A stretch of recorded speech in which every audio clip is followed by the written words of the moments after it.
दोस्तों 11 साल का एक जर्मन लड़का जो कि अपने कमरे में सो रहा था, पर तभी रात को उसकी आंखें खुलती हैं तो उसने नोटिस किया कि उसके माता पिता किसी बात को लेकर झगड़ा कर रहे हैं। उसके पिता कह रहे थे कि हमें सुसाइड कर लेना चाहिए, वरना अलाइज हमारे साथ वही करेंगे जो हमने जूस के साथ कंसंट्रेशन कैंप्स में किया था।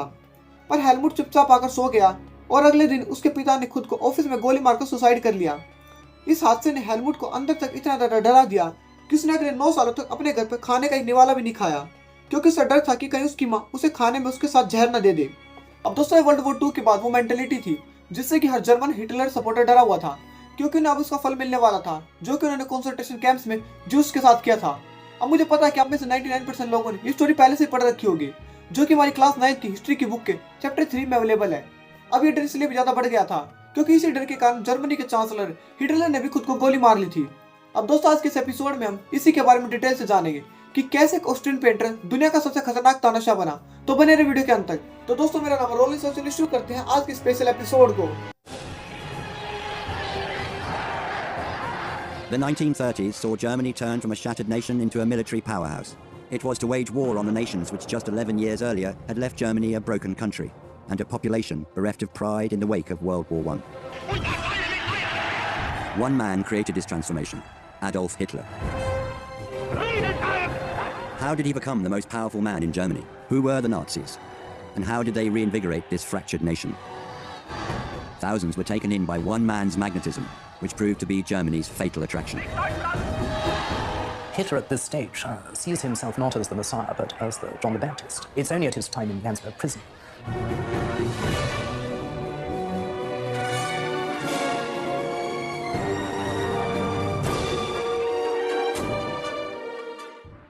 अब दोस्तों इस कहानी की शुरुआत होती है 20 अप्रैल 1889 को, जब ऑस्ट्रिया के एक शहर ब्रोनोवमीन में अलोइस हिटलर और क्लार पोज के घर पर एक बच्चा पैदा हुआ जिसका कि नाम रखा गया अडोल्फ हिटलर। हिटलर अपनी मां का चौथा बच्चा था, क्योंकि तीनों बच्चों की पहले ही मौत हो चुकी थी, इसलिए वो अपनी मां से कुछ ज्यादा ही करीब था। हिटलर की अपने पिता से कुछ खास नहीं बनती थी और वो बचपन से ही काफी ज्यादा रिलीजियस था। हिटलर अपने कैरियर में एक प्रीस्ट या फिर एक आर्टिस्ट बनना चाहता था। अब तक यहाँ पर सब कुछ ठीक ठाक चल रहा था, पर सिचुएशन बिगड़ने वाली थी क्योंकि साल 1903 में हिटलर के पिता की मौत हो जाती है और इससे कुछ सालों बाद हिटलर की मां की भी मौत हो गई और यहाँ पर जो हिटलर था वो पूरी तरह से अनाथ हो जाता है। अब 1913 में जो हिटलर था वो म्यूनिक शिफ्ट हो जाता है और इसके अगले ही साल यानी कि 1914 में वो जर्मन आर्मी में सिलेक्ट हो गया। अब यहाँ पर एक बात मैं आपको पहले क्लियर कर दूं कि जो हिटलर था वो बचपन से काफी ज्यादा राष्ट्रवादी था और वो ऑस्ट्रिया में रहते हुए भी हमेशा जर्मनी का नेशनल एंथम गाता था। इससे आप समझ सकते हैं कि वो कितना बड़ा देशभक्त था, ना कि बाकी फ्रॉड देशभक्तों की तरह। अब दोस्तों हिटलर ने वर्ल्ड वॉर 1 में भी सर्व किया था और उसने जब वर्ल्ड वॉर 1 के बाद डिटेल से पढ़ा तो उसे पता चला कि कैसे वर्ल्ड वॉर 1 का सारा ब्लेम जर्मनी के ऊपर लाद दिया गया और ट्रीटी ऑफ वर्साई के बाद तो जर्मनी को पूरी तरह से गुलाम बना दिया गया।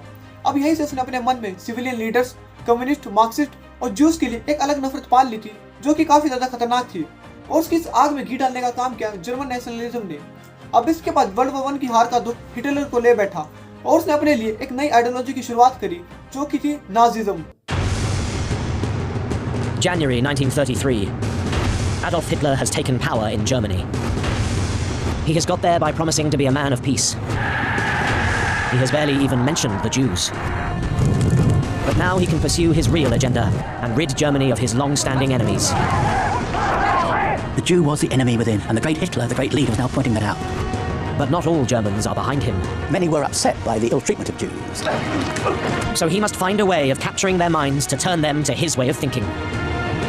This is the story of how Hitler and the Nazis bend an entire people to his will and groom them into participating in the most evil regime in history. अब दोस्तों वर्ल्ड वॉर 1 के बाद Germany में the वेइमर Republic सरकार बनी जिसके ऊपर लोगों को ज्यादा यकीन नहीं था और ये सरकार कुछ दिनों के बाद ढह जाती है क्योंकि सभी को लगता था कि जर्मनी की बर्बादी के पीछे इन्हीं का हाथ है, इंक्लूडिंग हिटलर। अब यहाँ पर जो कंजर्वेटिव नेशनलिस्ट थे उन्होंने सोशलिस्ट और डेमोक्रेट्स के ऊपर अटैक करने शुरू कर दिए और बात पूरी तरह से आउट ऑफ कंट्रोल हो गई।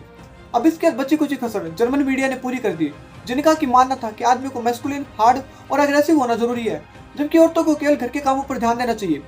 अब इस तरह की आइडियोलॉजी ने जर्मनी को एक मिलिट्री डिक्टेटरशिप की तरफ धकेल दिया था। अब जैसी सिचुएशन हिटलर के टाइम पर थी वैसी सिचुएशन फिर से आज यूरोप में बन रही है। अब इसके ऊपर मैंने एक डिटेल वीडियो बना रखा है, लिंक आपको प्राइवेट में मिल जाएगा, आप एक बार उस वीडियो को भी चेकआउट कर सकते हैं। अब दोस्तों लगातार जर्मनी में दंगे हो रहे थे, बार बार प्रोटेस्ट होने के कारण जो लोग थे वो जर्मनी में रशियन टाइप गवर्नमेंट चाहते थे। अब इसका जर्मनी में गरीबी तो पहले से ही थी और जो प्रोटेस्ट है वो भी वायलेंट होने लगती है। तो जो जर्मनी था उसने अलाइज देशों को फाइन देने से मना कर दिया क्योंकि उसका मानना था कि यहाँ पर फाइन देना उसकी गवर्नमेंट को पूरी तरह से बर्बाद कर सकता है। अब इसका जो जर्मनी था उसमें भुखमरी की सिचुएशन क्रिएट हो जाती है। अब इसको अवॉइड करने के लिए जो जर्मन गवर्नमेंट थी उन्होंने भर भर कर नोट छापने शुरू कर दिए, क्योंकि उन्हें लग रहा था कि इससे लोगों के पास पैसा होगा तो वो ज़्यादा खर्च कर पाएंगे। पर उन्होंने यहाँ पर अपनी करेंसी की वैल्यू को जमीन पर ला पटका। इसी टाइम पर पहली बार एक वर्ड पॉपुलर हुआ था जिसका कि नाम था हाइपर इन्फ्लेशन, जिसमें कि जो महंगाई की दर है वो अपनी पीक लिमिट को भी पार कर जाती है। अब दोस्तों वर्ल्ड वॉर उनके बाद से अमेरिका लगातार जर्मनी की मदद कर रहा था, पर 1929 के ग्रेट डिप्रेशन ने अमेरिका की इकोनॉमी को भी काफी तगड़ा झटका दिया था। अब हाइपर इन्फ्लेशन और द ग्रेट डिप्रेशन जैसे झटकों ने जर्मनी की कमर को तोड़ कर रख दिया और 1932 तक जर्मनी में करीब 6 मिलियन से ज्यादा लोग बेरोजगार बैठे थे। अब तक जर्मनी पूरी तरह से बर्बाद हो चुका था और इसकी ताबूत में आखिरी कील ठोकने का काम किया आम जनता ने। और बस यहीं से शुरुआत होती है हिटलर के एम्पायर की। अब दोस्तों जब 1919 में हिटलर ने जर्मन आर्मी को छोड़ा तो उसके बाद उसने जर्मन वर्कर पार्टी को ज्वाइन कर लिया, जहां पर वो अपनी स्पीच के दम पर पूरी पार्टी में पॉपुलर हो चुका था। अब यहाँ पर हिटलर की एक खास बात थी कि वो अपनी स्पीच के दम पर किसी को भी इन्फ्लुएंस कर सकता था, जैसा कि हमारे पहले दुग्गल साहब करते हैं। अब बाद में हिटलर ने इसी पार्टी का नाम बदलकर नाजी पार्टी कर दिया, जो कि बेसिकली नाजिज्म आइडियोलॉजी पर बेस्ड थी, जिसमें लोगों को उनकी रैंक के हिसाब से नहीं बल्कि उनकी रेस के हिसाब से वैल्यू मिलती थी। अब इसी आइडियोलॉजी को लेकर हिटलर निकल पड़ा जर्मनी का तानाशाह बनने। उसने सबसे पहले बवेरिया पर अटैक किया, पर यहाँ पर उसका अटैक पूरी तरह से फेल हो जाता है और उसे उठाकर जेल में डाल दिया गया, जहाँ पर उसने अपनी एक किताब लिखी थी जिसका कि नाम था माई कैंप, जिसका हिंदी में मतलब होता है मेरा संघर्ष। अब यहाँ पर इस किताब में हिटलर ने अपने फ्यूचर प्लान्स और नाजिज्म आइडियोलॉजी को पूरी तरह से डिस्क्राइब किया था, जिसमें कि उसका कहना था कि जर्मनी की खस्ता हालत को केवल एक ही बंदा ठीक कर सकता है, जो कि है खुद अडोल्फ हिटलर। पर इस बुक को अनफॉर्चुनेटली लोगों ने ज्यादा पसंद नहीं किया था। अब दोस्तों कुछ सालों बाद जब हिटलर जेल से बाहर आया तो उसने दोबारा अपनी पार्टी को ज्वाइन करके अपना काम करना शुरू कर दिया। 1930 तक उसने अपनी पार्टी को काफी ज्यादा पॉपुलर बना दिया था और मंदी का फायदा उठाकर वो लोगों का भरोसा भी जीत लेता है। उसने लोगों को एक अच्छे और बेहतर फ्यूचर के सपने दिखाए और उसको वोट देने के लिए कन्विंस कर लिया। हिटलर ने बड़ी बड़ी रैलीज निकाली और भाषण दिए, जिससे पूरा जर्मनी उसके लिए पागल हो चुका था, जैसा कि एक टाइम पर भारत में केजरीवाल के लिए भी लोग पागल हो चुके थे। और इसी टाइम पर उसने अपनी आइडियोलॉजी नाजिज्म को लोगों के दिलों में बिठा दिया था। 1932 के चुनावों में हिटलर को 38 मिलियन से ज्यादा वोट मिलते हैं, जो कि काफी ज्यादा थे। और इसी टाइम पर जर्मनी के प्रेसिडेंट मिस्टर हिंडनबर्ग उसको जर्मनी का चांसलर घोषित कर देते हैं और अब यहाँ पर उसको काफी ज्यादा पॉपुलैरिटी और पावर दोनों मिल चुकी थी। अब दोस्तों 28 फरवरी 1933 के दिन जर्मनी की पार्लियामेंट में आग लग जाती है और इसी कंडीशन का फायदा उठाकर हिटलर ने पूरे जर्मनी में इमरजेंसी लगा दी और लोगों से उनके बेसिक अधिकारों को भी छीन लिया। इसके बाद उसने इनेबलिंग एक्ट को पास करके खुद को जर्मनी का डिक्टेटर घोषित कर दिया और जितनी बाकी पार्टी और यूनियन थे उनको बैन कर दिया। उसके बाद उसने सारे कानूनों और जितने भी कोर्ट्स थे उनको अपनी मुट्ठी में कर लिया और उसके बाद उसने खुद की प्रोटेक्शन के लिए एक आर्मी खड़ी कर ली, जिसका केवल बेसिकली एक ही काम था, लोगों को दबाना, उनके जो प्रोटेस्ट है उनको तो पूरी तरह से कुचल कर रख देना और हिटलर के दुश्मनों को पूरी तरह से नेस्तनाबूद करना। अब यहाँ पर हिटलर ने चला अपना मास्टर स्ट्रोक, जो कि बहुत ही ज़्यादा खतरनाक होने वाला था, क्योंकि उसने सबसे पहले राइनलैंड को फ्रांस से जीता। इसके बाद उसने ऑस्ट्रिया को अपने अंदर मिलाया और बाद में चेकोस्लोवाकिया पर भी कब्जा कर लिया। फिलहाल यूके से सपोर्ट कर रहा था और ये सारा तमाशा चुपचाप बाहर खड़ा होकर देख रहा था, क्योंकि उसे लग रहा था कि शायद जर्मनी अपनी हालत को ठीक करने के लिए ऐसा कर रहा है। पर यहाँ पर वो पूरी तरह से गलत था, क्योंकि यहाँ पर जर्मनी का कुछ खतरनाक ही प्लान था। अब तक दोस्तों हिटलर ने काफी सारे देशों के ऊपर कब्जा कर लिया था और अगर यहाँ पर वो चाहता तो अपनी सेना को रोककर उसे और भी ज्यादा पावरफुल कर सकता था।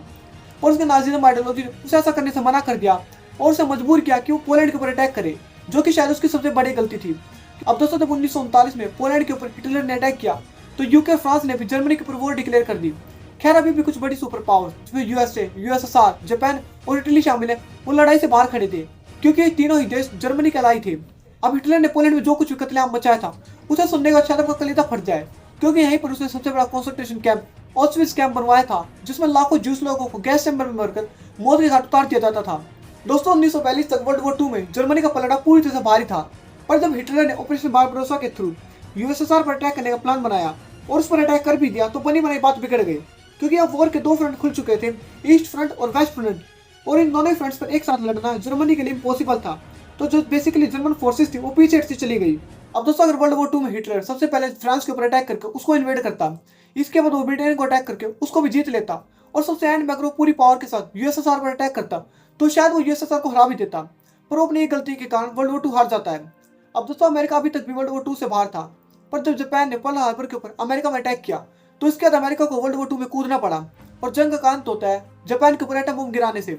अब अमेरिका ने जापान के ऊपर एटम बम क्यों गिराया, इसके ऊपर लोगों के काफी सारे डाउट है, जिसके ऊपर मैंने डिटेल वीडियो बना रखा है, लिंक आपको प्राइवेट में मिल जाएगा, आप एक बार उस वीडियो को भी देख सकते हैं। अब तक दोस्तों 1945 आ चुका था और अब हिटलर भी समझ चुका था कि ये लड़ाई उसके हाथ से निकल चुकी है, तो उसने अपने सभी साथियों और हायर ऑफिसर्स को बर्लिन छोड़ने का ऑर्डर दे दिया। पर वो खुद बर्लिन के बंकर में रहता है। यही बंकर में रहते हुए उसने अपनी long term girlfriend Eva brown से शादी करी और केवल कुछ मिनटों बाद ही वो साइनाइड खाकर और खुद को गोली मारकर आत्महत्या कर लेता है। साथ ही उसकी गर्लफ्रेंड ईवा ब्राउन ने भी सुसाइड कर लिया था। बाद में उसके कुछ खास लोगों ने उसकी डेड बॉडी पर पेट्रोल छिड़ककर आग लगा दी ताकि उसकी डेड बॉडी का वैसा हाल ना हो जैसा कि उसके परम मित्र बेनितो मुसोलिनी का इटली में हुआ था। अब दोस्तों हिटलर की मौत के बाद जो वर्ल्ड वॉर 2 था वो ऑफिशियली यूरोप में खत्म हो जाता है। जो अलाइज फोर्सेस थी वो जर्मनी में घुस जाती है। वहाँ पर लोगों को मारा जाता है और औरतों के साथ बलात्कार जैसे दुष्कर्म किए जाते हैं। वहाँ पर जो जर्मनी था उसको भी 4 हिस्सों में बांट दिया गया, जिसके ऊपर यूएसएसआर, यूएसए, फ्रांस और ब्रिटेन का कब्जा था। खैर 1991 में जो यूएसएसआर था उसका विघटन होता है, तो जो जर्मनी था उसका भी यूनिफिकेशन हो जाता है, जिसे कि आप मैप पर देख पा रहे हैं। अब दोस्तों ये था आज का एपिसोड, जिसमें हमने हिटलर के बारे में डिटेल से जाना कि कैसे उसकी केवल एक गलती के कारण वर्ल्ड वॉर 2 शुरू हो गया, जिसमें लाखों करोड़ों लोग मारे गए। अब दोस्तों आज के लिए बस इतना ही। आई होप आपको वीडियो पसंद आया होगा। अगर वीडियो पसंद आया तो वीडियो को लाइक कर दे और चैनल को सब्सक्राइब कर ले, ताकि आपको आने वाले वीडियोस को नोटिफिकेशन सबसे पहले मिल सके। तब तक के लिए thank you and have a nice day.